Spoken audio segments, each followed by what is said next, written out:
Mister बकुल मेहता ने हमें एक कटिंग भेजी है।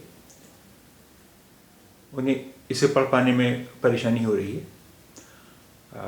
ये कुछ अरबी स्टाइल में लिखा हुआ है। देखिए, यह दो चश्मी है, दो चश्मी है, मीम और है। यह है हमा, हमा, हमा। इसे अगर हम हिंदी में कहें तो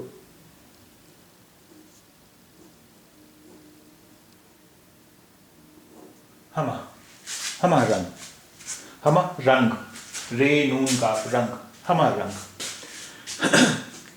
अब यहाँ दो चश्मी है क्यों इस्तेमाल किया गया है?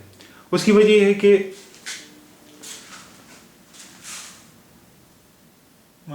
आइए पहले हम इधर देखते हैं।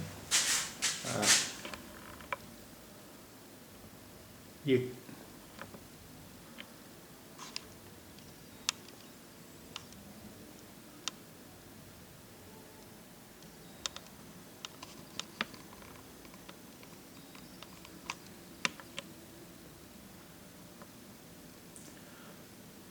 अगर ये उर्दू में लिखा होता,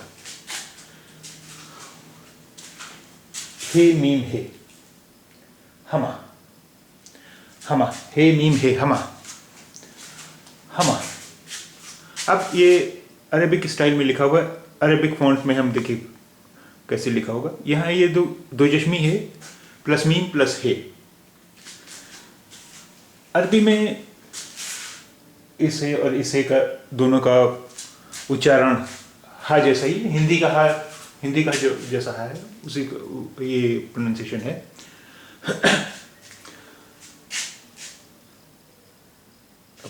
हे मीम है मिलकर ये हो गया हमा, हमा।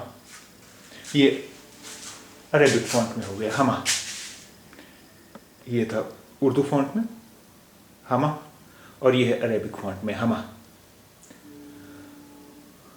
रंग, ये अरेबिक फॉन्ट में है रंग, रंग वही जो हिंदी का है रंग।